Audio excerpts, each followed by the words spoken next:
बिस्मिल्लाहिर्रहमानिर्रहीम। अस्सलाम वालेकुम नाज़रीन, आप यूट्यूब चैनल देख रहे हैं। मैं इमरान खान हूँ। दो बहुत अहम खबरें हैं, दो बहुत बड़ी खबरें हैं और उनके हवाले से ये वीलॉग है। सबसे पहली खबर जो है वो मैंने आपसे कहा था कि रावलपिंडी के अवाम ने जिस किस्म का रेजिलियंस का मुजाहरा किया और जिस तरह सारा दिन उन्होंने मार खाई, सारा दिन वो आंसू गैस की शेलिंग बर्दाश्त करते रहे, इवन रियल बुलेट्स भी चली हैं, लोगों को रबड़ की गोलियाँ मारी गई, फिर भी लोग हार नहीं मान रहे थे और लोग तमाम रुकावटें हटाकर पहुँच गए थे लियाकत बाग तक। लेकिन अली अमीन गंडापुर साहब का जो बड़ा काफिला आ रहा था खैबर पख्तूनख्वा से, वो मोटरवे से वापस मुड़ गया था जब पाकिस्तान तहरीक इंसाफ की क़यादत ने ये अनाउंसमेंट कर दी कि एहतजाज ख़त्म किया जा रहा है, एहतजाज का वक्त ख़त्म हो गया है। ये अनाउंसमेंट जो है वो बैरिस्टर गौहर साहब के खाते पड़ गई और अब सूरत हाल क्या है वो मैं आपको बता देता हूँ कि इमरान खान साहब का वो रद्द-ए-अमल, जिसके बारे में मैंने कहा था कि हकीकी बात तभी पता चलेगी जब पाकिस्तान तहरीक इंसाफ के बानी चेयरमैन इमरान खान साहब और साबिक वज़ीर-ए-आज़म जेल से अपना मौक़िफ़ देंगे और उन्हें यह मौका मिल जाएगा मंडे वाले दिन। और यही हुआ कि आज पीर वाले दिन इमरान खान साहब से जब मुलाकात की आज़म सवाती साहब ने, तो इमरान खान साहब ने फिर अपना मौक़िफ़ दिया इस बारे में। जो हेडलाइन है इसकी वो ये है कि बैरिस्टर गौहर बुज़दिल आदमी है, उसे फारिग करें। इमरान खान पिंडी एहतजाज ख़त्म करने पर शदीद गुस्से में। अब इमरान खान साहब ने कहा कि रावलपिंडी में एहतजाज खत्म करने पर पीटीआई की आदत पर शदीद गुस्से का इजहार किया इमरान खान साहब ने और बैरिस्टर गौहर को पार्टी चेयरमैन के ओहदे से हटाने का हुक्म भी दिया है। अडियाला जेल में पाकिस्तान तहरीक इंसाफ के रहनुमाओं से इमरान खान साहब गुफ्तगू कर रहे थे। इमरान खान साहब ने सवाल किया कि एहतजाज मुअख्खर करने का फैसला किसका था, जिस पर आज़म सवाती ने उन्हें बताया कि चेयरमैन पाकिस्तान तहरीक इंसाफ बैरिस्टर गौहर ने एहतजाज मुअख्खर करने की कॉल दी थी। आज़म सवाती ने इस मामले पर इमरान खान साहब को ब्रीफिंग देते हुए बताया कि हमारा एहतजाज बड़ा ज़बरदस्त था, लोगों ने मज़ामत की और शाम तक लड़ते रहे। जिस पर इमरान खान ने उनसे पूछा कि अगर एहतजाज कामयाब था तो मुअख्खर क्यों किया गया। आज़म सवाती का जवाब सुनकर इमरान खान ने बरहमी का इजहार किया और हुक्म दिया कि बैरिस्टर गौहर बुज़दिल आदमी है, उसे फारिग करें। दौरान ब्रीफिंग इमरान खान ने आज़म सवाती पर भी बरहमी का इजहार किया और उनसे पूछा कि क्या आपको यहां सफाइयां देने के लिए भेजा गया है। इमरान खान ने पार्टी रहनुमाओं को हदायत की कि अगले जुम्मे को डी चौक पर एहतजाज की कॉल दें। अच्छा, आज़म सवाती साहब को ये जो सफाइयां देने के लिए आपको भेजा गया, ये इमरान खान साहब ने किस कॉन्टेक्स्ट में कहा, ये मैं आपको बता देता हूं। आज़म सवाती साहब जो हैं वो बैरिस्टर गौहर से ज़्यादा अली अमीन गंडापुर साहब के करीब है और इमरान खान साहब को यह लगता था कि अली अमीन गंडापुर साहब किसी सूरत पीछे नहीं हटेंगे और ना उन्हें हटना चाहिए था। अगर बैरिस्टर गौहर ने कोई गलत फैसला किया था तो अली अमीन गंडापुर साहब को उनका फैसला बदलाने के लिए जोर डालना चाहिए था और यह कहना चाहिए था कि मुझे इमरान खान ने कुछ और अहकाम दिए हुए हैं। लेकिन जो उस रात हुआ वो मैं आपको बता देता हूं कि अली अमीन गंडापुर साहब से रब्ता किया था पाकिस्तान तहरीक इंसाफ की मरकजी क़यादत ने, यानी जिनमें बैरिस्टर गौहर शामिल थे। तो इसमें जो है वो बैरिस्टर गौहर साहब ने यह कहा कि अली अमीन गंडापुर साहब आप अनाउंस कर दें कि एहतजाज खत्म हो गया है। तो उन्होंने इस बारे में साफ इनकार कर दिया था उस वक्त और उन्होंने कहा नहीं जी नहीं, अनाउंसमेंट आप ही करें। यानी ये अनाउंसमेंट मैं कैसे कर सकता हूं, मैं तो निकला हूं और पहुंच रहा हूं लियाकत बाग, तो ये आप अनाउंसमेंट करें तो अब यहां से वापस चले जाएंगे। तो उस वक्त लड़ाई इस बात की नहीं थी कि एहतजाज खत्म क्यों करवाया जा रहा है, लड़ाई इस बात की थी कि एहतजाज खत्म करने की अनाउंसमेंट कौन करेगा। तो ये एक आखिरी रुकावट थी जहां पे अली अमीन गंडापुर रुके हुए थे और उनके कुछ लोग उस रुकावट को क्रॉस कर गए थे। यानी अगर वो थोड़ी और शायद मेहनत करते तो ये रुकावट दूर हो जाती। यहीं पे जो है कुछ पुलिस वाले भी हत्थे चढ़ गए थे पाकिस्तान तहरीक इंसाफ के कारकुनों के, जिनको इज्जत के साथ जो है वो रिहा किया गया, उनको रेस्क्यू किया गया। ये अली अमीन गंडापुर साहब ने ये कहानी भी आपको बताई है। अब मामला यह है कि इमरान खान साहब शदीद गुस्से में हैं और उन्होंने इसीलिए कहा कि आपको यहां पर सफाइयां देने के लिए भेजा गया है और ये बड़े गुस्से की अलामत है इमरान खान साहब की।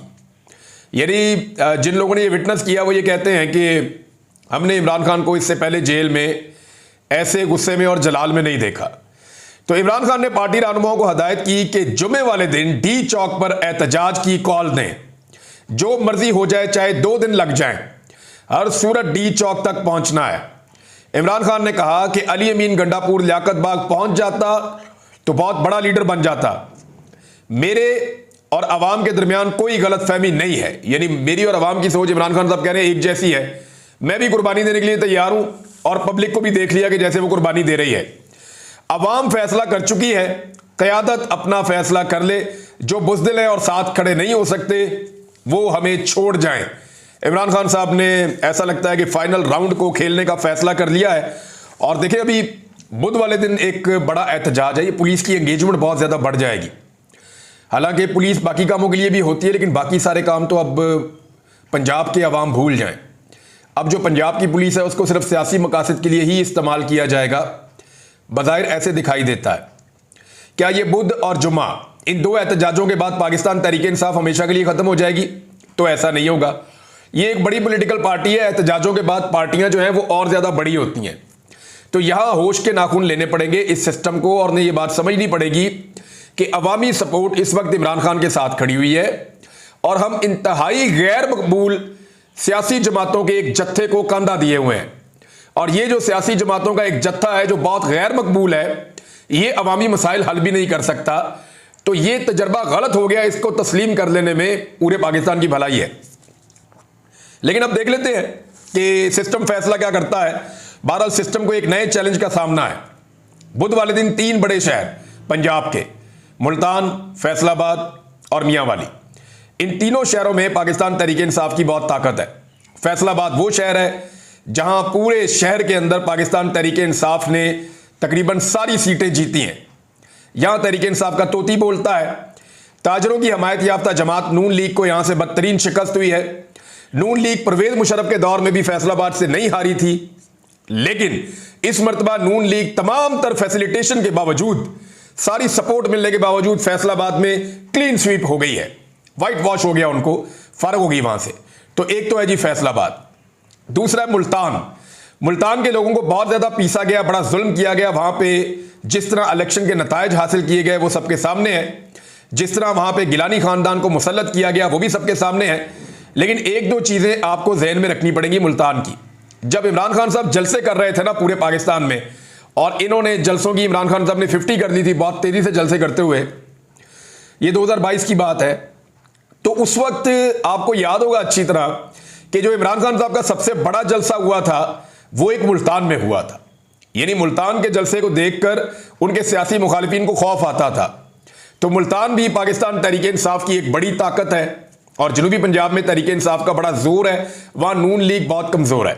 तो इस सूरत हाल में दूसरा शहर मुल्तान होना यह भी एक बड़ा अच्छा खासा प्रॉब्लम है। और तीसरा मियांवाली। मियांवाली को आपने अपने जहन में रखना है कि मियांवाली बहुत बड़ी आबादी है वहां पे, और वो सारी आबादी पाकिस्तान तहरीक इंसाफ की है। तहरीक इंसाफ को जो सबसे बड़ा मार्जिन मिलता है जीत का वो भी मियांवाली में मिलता है। मियांवाली के लोग कैसे हैं वो भी आप अच्छी तरह जानते हैं। इमरान खान साहब का अपना आबाई इलाका है, वो वहीं पे उनका बचपन गुजरा है, वहीं से वो इलेक्शन लड़ते हैं। पहली मरतबा रुकन असेंबली भी वो वहां से बने थे। हर मरतबा इमरान खान साहब वहां से इलेक्शन जरूर लड़ते हैं, और इस मरतबा भी पाकिस्तान तहरीक इंसाफ की जो सबसे बड़ी लीड है वो मियांवाली से, इमरान खान साहब के हल्के से है। तो अब इमरान खान साहब जो है वो तीसरा शहर उन्होंने मियांवाली का इंतखाब किया था बुध वाले दिन। अब देखते हैं कि बुध को यहां क्या होता है और जुम्मे को इस्लामाबाद डी चौक में क्या होता है। सिचुएशन बड़ी फंस गई है। दूसरा मामला सुप्रीम कोर्ट ऑफ पाकिस्तान में। मैंने आपसे कहा था कि आज का दिन बहुत इंपॉर्टेंट है। आज जो है वो 30 सितंबर है जिसका सब इंतजार कर रहे थे। आज फैसला होना था कि यह मामला किस तरफ को जाएगा, क्योंकि प्रैक्टिस एंड प्रोसीजर कमेटी जो तरमीमी ऑर्डिनेंस के बाद बनाई गई है, जजेस उस ऑर्डिनेंस को ही गलत करार दे रहे हैं, इस कमेटी की तश्कील को ही गलत करार दे रहे हैं। तो इस कमेटी की तश्कील के नतीजे में बनने वाले बेंच कैसे ठीक हो सकते हैं, यह नुक्ता उठा दिया गया है। काजी फायद ईसा पर उनके बाद आने वाले तीनों सीनियर जजेस ने ऐसा लगता है कि अदम एतमाद का इजहार कर दिया है। जस्टिस मंसूर दी शाह साहब ने कमेटी में बैठने से इनकार कर दिया। जस्टिस मुनीब अख्तर साहब बेंच के अंदर नहीं बैठे, और जस्टिस याया अफरीदी साहब ने भी कमेटी के अंदर बैठने से इनकार कर दिया। अब जो सवालात उठाए गए हैं मैं आपको बताता हूं, लेकिन पहले आप डेवलपमेंट देख लें कि काजी फायद ईसा साहब अदालत में आए, 4 जजेस मौजूद थे, जस्टिस मुनीब अख्तर साहब अदालत में नहीं आए, बल्कि उनका एक खत मौजूद है जिस खत में उन्होंने तहफ़्फ़ुज़ात का इजहार किया है। उन्होंने क्या कहा, लेकिन इससे पहले जरा कार्रवाई आप देख लें। वहां पे अली जफर साहब आए, उन्होंने कहा जी फुल कोर्ट बना दें।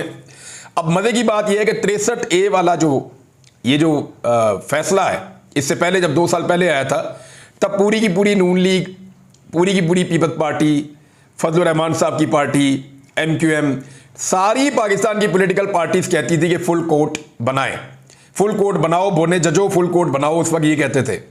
और सारे सहाफ़ी भी यही कहते थे फुल कोर्ट बनाएं, ये आइन की तशरीह का मामला है, फुल कोर्ट बनाएं, सारे यही कहते थे। लेकिन उस वक्त जस्टिस उमर ता बंदयाल साहब ने फुल कोर्ट नहीं बनाया और पाकिस्तान तहरीक इंसाफ कहती थी ये जो जज बैठे हुए यही ठीक है, फुल कोर्ट बनाने की जरूरत नहीं है। और अब ऐसा वक्त आ गया है कि पाकिस्तान तहरीक इंसाफ फुल कोर्ट का तकाजा कर रही है और वो सारी जमातें जो फुल कोर्ट के लिए जो छलांगे मारती थी, वो सारी जमातें जो कहती थी फुल कोर्ट बनाए, वो अब फुल कोर्ट बनाने से पीछे हट रही हैं। कादी फायद ईसा साहब को भी ये कहा गया कि जी इसमें फुल कोर्ट बनाया जाए, तो उन्होंने कहा इसकी कोई मिसाल, लेकिन ये एक टेक्निकल मामला एक जगह पे आगे फंस गया है और अगर इस केस में फुल कोर्ट नहीं भी बनाया जाता फिर भी फुल कोर्ट इस मामले पे तो बनेगा कि प्रैक्टिस एंड प्रोसीजर कमेटी के मामला कैसे चलेंगे, इस पे तो बनना चाहिए। कादी फायद ईसा साहब ने आज से 2 साल पहले जो किया एग्जैक्टली वही कुछ आज भी हो रहा है। यानी अगर आप अप्रैल 2023 की बात कर लें, 1.5 साल पहले की, तो उसमें कादी फायद ईसा साहब ने मिलिट्री कोर्ट वाले एक बेंच में बैठने से इनकार कर दिया था, ये कहते हुए कि जब तक प्रैक्टिस एंड प्रोसीजर कमेटी के हवाले से फैसला नहीं हो जाता मैं किसी भी बेंच की तश्कील को नहीं मानता और मैं बेंच के अंदर नहीं बैठूंगा। तो आपको याद होगा कि कादी साहब ने अपने आप को बेंच में से अलग कर लिया था। लेकिन जस्टिस मुनीब अख्तर साहब कादी साहब की तरह जज्बाती नहीं है, उन्होंने बहुत टेक्निकल काम किया है। और टेक्निकल काम क्या है वो मैं आपको बता देता हूं। उन्होंने जस्टिस मुनीब अख्तर साहब ने कुछ नुक्ते उठाए, जिनमें उनका एक नुक्ता तो ये है कि ये जस्टिस बदर आलम मियां खेल साहब कैसे बन गए जी इस कोर्ट के मेंबर। हालांकि ये पिछले बेंच में शामिल जरूर थे, लेकिन ये इस बेंच के मेंबर नहीं बन सकते क्योंकि ये तो एडहॉक जज हैं। और क्या एडहॉक जजेस किस तरह के केसेस सुनेंगे, इस बारे में कोई फैसला हुआ, जरा उस बारे में आप रोशनी डाल लें। तो ये बहुत टेक्निकल खेल गए हैं कि एडहॉक जज को आप इस बेंच का मेंबर नहीं बना सकते। दूसरा, एक बात याद रखिएगा, ये जो फैसला था ना 2022 वाला 63A वाला, कि कोई भी रुकन अपनी पार्टी की मर्जी के खिलाफ ना तो वोट डालेगा, अगर डालेगा तो वोट गिना ही नहीं जाएगा और उसकी सीट भी चली जाएगी। ये जो फैसला था ये लिखा था जस्टिस मुनीब अख्तर साहब ने, और वो इस वक्त सुप्रीम कोर्ट ऑफ पाकिस्तान में जज है, तो रिव्यू को उनके बगैर नहीं सुना जा सकता। जो रिव्यू है वो नहीं सुनी जा सकती जस्टिस मुनीब अख्तर साहब के बगैर। उसकी वजह यह है कि उन्होंने तो फैसला लिखा था, दूसरा वो इस बेंच का हिस्सा भी है, तीसरा ये याद रखिएगा कि जस्टिस मुनीब अख्तर साहब ने रिफ्यूजल नहीं दिया, वो बेंच में बैठने से इनकार नहीं कर रहे, लेकिन वो बेंच में इसलिए नहीं बैठ रहे कि उनका यह मानना है कि यह बेंच की तश्कील गलत तरीके से हुई है। फिर उन्होंने कुछ नुक्ते उठाए। एक उन्होंने कहा जी कि जो 19 जुलाई को जो बेंच प्रपोज किया गया था चीफ जस्टिस की जानिब से वो इससे मुख्तलिफ था, लेकिन अब जो हुआ है नई कमेटी बनने के बाद इसमें चीफ जस्टिस ने तब्दीली करके खुद बेंच की सरबराही ले ली है। यह भी नुक्ता उन्होंने उठाया कि जनाब अब आप आकर क्यों बैठ गए हैं, 63A वाले बेंच की तश्कील पहले मुख्तलिफ थी अब कुछ और है, तो ऐसा क्यों है। एक और चीज जो उन्होंने उठाई, उन्होंने कहा जी कि ये जो बेंच बना है जिस तरीके से, इस कमेटी जो प्रैक्टिस एंड प्रोसीजर कमेटी, उसमें 3 जज होते हैं, ये याद रखिएगा आप। अब मैं आपको कानून का एक सिंपल तरीका बता देता हूं। 3 जजेस वहां बैठते हैं और 3 जजेस मिलकर फैसला करते हैं कि कौन सा बेंच कैसे बनाना है। और जब इन्होंने कहा ना जी हम तरमीम करने जा रहे हैं, तो उसकी वजह यह बताई गई कि एक आधा जज अगर कभी मिसिंग हो जाए तो चीफ जस्टिस का यह इख्तियार होना चाहिए कि वो अपनी मर्जी का एक और जज ला के लगा दे। शुरू में जो वजह बता रहे थे वो ये थी, इनके सारे जो जितने भी लोग हैं इनके, वो सारे यही कह रहे थे कि जनाब इसलिए कि कोई जज इधर उधर हो जाता है तो चीफ जस्टिस एक जज को बुला सकते हैं। तो 2 रुकन तो हो गए फिक्स। अब मामला यह था कि यही बात उठाई कि जनाब 3 जजेस ने बैठ के एक चीज का फैसला करना है, आप 2 जजेस बैठकर कैसे फैसला कर सकते हैं, जबकि मंसूर अली शाह साहब एतराज करके अपने आप को उसमें से हटाकर बाहर निकाल गए हैं। तो 3 जजेस का फैसला 2 जजेस कैसे कर सकते हैं, 3 जजेस ने जो बेंच बनाना था वो 2 जजेस कैसे बना सकते हैं। यानी अगर एक 10 रुपये भी बेंच है ना, उसमें से एक जज गायब है तो वो बेंच मुकम्मल नहीं है, वो बेंच नहीं बैठ सकता। तो ये एक और टेक्निकल चीज है। और जो जस्टिस कादी फायद ईसा साहब ने मंसूर अली शाह साहब को जवाब लिखा, उस पर भी बड़ा एतराज़ किया मुनीब अख्तर साहब ने, और वो जवाब जो है वो टेक्निकल जवाबात के बजाय इल्ज़ामात थे। जो मुनीब अख्तर साहब से लगे, और उस पर उनको अफसोस तो होगा, वो सीनियर जज हैं और उन्हें बड़ी तकलीफ भी हुई, तो उन्होंने उसका भी बताया कि जी ये भी गलत हुआ है। तो देखें अब मामला आकर कहां फंस गया है। जस्टिस मुनीब अख्तर साहब ने अपने आप को बेंच से अलग नहीं किया, वो बेंच के अंदर मौजूद हैं और उनको जबरदस्ती बेंच से अलग किया नहीं जा सकता, क्योंकि जब एक बेंच बन जाता है तो उस बेंच को तोड़ना तब तक मुमकिन नहीं होता जब तक कि कोई जज उस बेंच से आज खुद अपने आप को अलग ना कर ले। तो एक तो जस्टिस मुनीब अख्तर साहब ने अपने आप को अलग नहीं किया, तो बेंच तो टूटा नहीं, बेंच मौजूद है और काजी फायद ईसा साहब कहकर गए हैं कि हम उन्हें बनाएंगे, उनको बुलाएंगे। नंबर एक तो बेंच मौजूद है, बेंच टूटा नहीं है। दूसरी बात यह है कि जो एतराज़ात हैं वो तकनीकी नौइयत के हैं, जो एतराज़ात किए हैं जस्टिस मुनीब अख्तर साहब ने, तो पहले उन एतराज़ात को एड्रेस किया जाएगा। उनको एड्रेस करने का तरीका यह है कि आप चैम्बर में कर सकते हैं, जजेस इकट्ठे बैठकर कर सकते हैं, लेकिन ये जब भी तय होगा ये फुल कोर्ट के अंदर तय होगा। तमाम जजेस बैठकर फैसला करेंगे कि ये जो एतराज़ात उठाए गए हैं जस्टिस मंसूर अली शाह साहब की जानिब से, जस्टिस मुनीब अख्तर साहब की जानिब से और जस्टिस याहिया अफरीदी साहब ने उस कमेटी का हिस्सा बनने से जो माजरत की है, तो ये जो एतराज़ात इकट्ठे हो गए हैं इसको फुल कोर्ट बैठकर डिसाइड करेगा। इसका नतीजा क्या निकलता है ये बहुत इंपॉर्टेंट है। तो काजी फायद ईसा साहब के लिए मुश्किलात तो है, लेकिन वो बहुत जल्दी में लग रहे थे और ऐसा लग रहा था कि जो केस पिछले 2.25 साल से पेंडिंग पड़ा हुआ है, 2.25 साल हो गए ऑलमोस्ट, तकरीबन 25-26 महीने हो गए हैं, जो केस पिछले 26 महीने से पेंडिंग पड़ा हुआ है, 26-27 महीने हो गए बल्कि, जो केस पेंडिंग पड़ा हुआ है जिसको नहीं सुना जा रहा, आज ऐसा लगता था कि काजी साहब को इतनी जल्दी है कि फौरी तौर पे इसको सुन लिया जाए और अदालत का माहौल भी यही बता रहा था, लेकिन ऐसा इतनी जल्दी होगा नहीं। मुनीब अख्तर साहब अगर अपने आप को इस बेंच से अलग कर लेते और कहते जी मैं इसमें नहीं बैठता, तो उसमें फिर क्या होता? उसमें यह होता कि ये फौरी तौर पे प्रैक्टिस एंड प्रोसीजर कमेटी दोबारा बैठती और एक नया बेंच बनाकर काजी साहब इसको सुन लेते, लेकिन उन्होंने बेंच टूटने भी नहीं दिया और बेंच पे तहफुजात भी किए और तहफुजात को दूर करने का तरीका भी बताया और वो तहफुजात दूर हो सकते हैं फुल कोर्ट के अंदर ही। बहरहाल अब देखते हैं काजी साहब इसके अंदर से कैसे निकलते हैं या क्या तरीकाकार करते हैं। ये थी अब तक की डेवलपमेंट्स। अब तक के लिए इतना ही। अपना ख्याल रखिएगा, अपने चैनल का भी। अल्लाह हाफ़िज़।